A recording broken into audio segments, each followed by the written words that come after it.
Okay, so, like, let's face it, we've all seen those online rants about government spending, right? The whole where are my tax dollars actually going thing Yeah, those threads can get pretty intense. for real. So this deep dive, we're tackling that head on. We're going through a real Facebook thread on this exact topic. We'll be your guides, helping you separate those, let's call them passionate opinions from the actual facts. Exactly. And one thing that popped up right away in this thread was defense spending. People have some strong feelings about that. Yeah. And it seems like a lot of folks think it's this like giant black hole where money disappears. Well, it's true that defense spending takes up a significant portion of the U.S. budget. In 2022, it was a whopping 54%. 54%, that's more than half? It is. More than half of every tax dollar collected went towards defense. Wow. I mean, with that much going to defense, what's even left for everything else? That's the question, isn't it? And it highlights why understanding the budget is so important. Those dollars have real-world consequences. We're talking about everything from the technology used by our military to the benefits provided to our veterans. That's a really good point. It's easy to get lost in the numbers and forget about the actual impact. Hmm. Speaking of real-world impact, someone in this thread mentioned aid to Ukraine. Ah, yes. That's certainly been a hot topic in the news lately. Definitely. And it makes you think about that 54% in a different light, seeing how those funds translate into action on the global stage. Absolutely. Even if you're not directly involved in the military, those budget allocations have a ripple effect. Now, shifting gears a bit, this thread takes an interesting turn when it comes to foreign aid. Yeah, there were a lot of assumptions being thrown around about that. Like what? Well, many comments assume foreign aid was this massive drain on our resources, with some even claiming it was close to half the budget, just like defense. Really? Oh, yeah.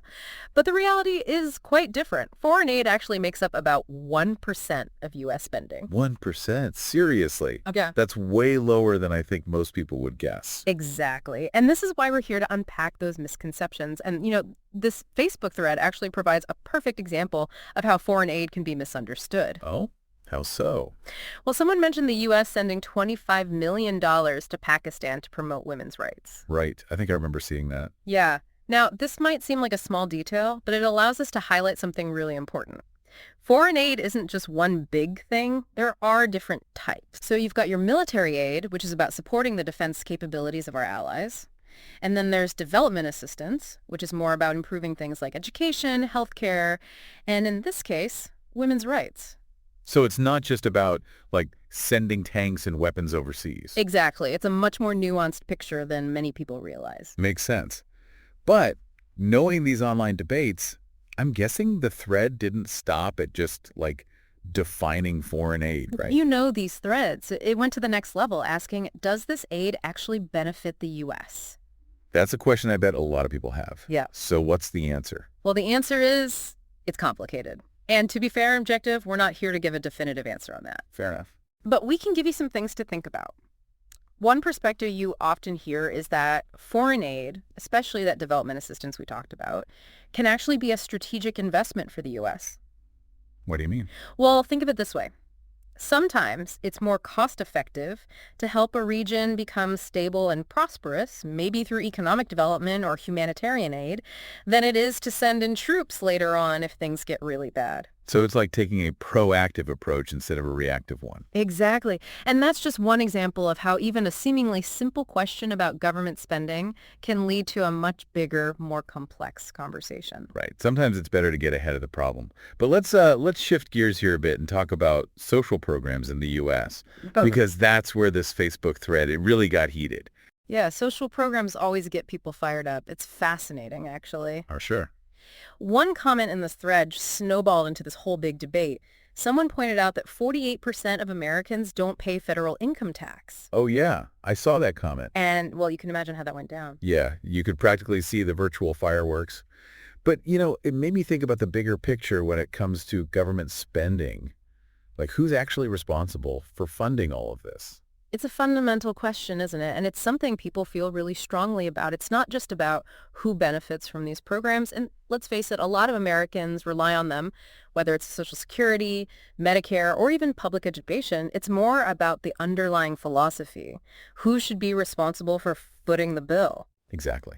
And you made a really interesting point earlier. You said that even defense spending, which people often see as separate from social programs, actually has some similarities. It does. When you think about it, it's all about allocating resources. Mhm. And those resources have a ripple effect. Right. When we spend a huge chunk of the budget on defense, certain companies and those who work in the defense industry, they benefit, right? Okay. It's like directing a stream of money in a specific direction, just like social programs do. So it all comes down to priorities. In a way, yes, it's about deciding where our values lie and who benefits from those values. And speaking of priorities, we can't talk about government spending without talking about how that spending is funded.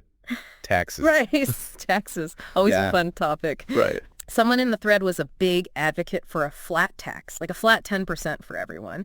Their argument was that it would eliminate the deficit within a few years. I've heard that argument before. It sounds simple, right? Deceptively so. Yeah. And while we won't get into the nitty-gritty of those claims here, it's a good opportunity to at least touch upon the different ways we think about taxes. Okay. You know, without playing favorites or saying one's better than the other, you've got your flat tax versus the progressive tax system we have in the U.S. right now. They're fundamentally different approaches to the whole idea of fairness when it comes to taxes. I'll be honest, I've always struggled to wrap my head around the whole progressive tax thing. It seems complicated. I get it. It's simpler than you might think. So Yeah. picture a flat 10% income tax applied to everyone. Okay. For someone making minimum wage, that 10% cut out of their paycheck, that's a much bigger deal than it is for, say, a CEO raking in millions, right? Yeah, that makes sense. So a progressive tax system, it tries to address that imbalance.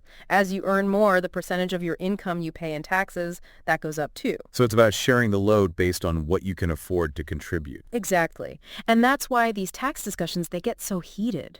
Because it's about more than just numbers on a page. It's about what we as a society believe is fair. And just when it comes to supporting our government and everything it does. Yeah, no kidding. It's a conversation that, well, it can get pretty philosophical pretty fast. It does. And it's about values as much as it is about dollars and cents. Definitely. And, one thing that really stood out to me in that Facebook thread was how often people compared the government to a business. Oh, yeah, that comes up a lot. There were comments like, if I ran my company like this, I'd be bankrupt.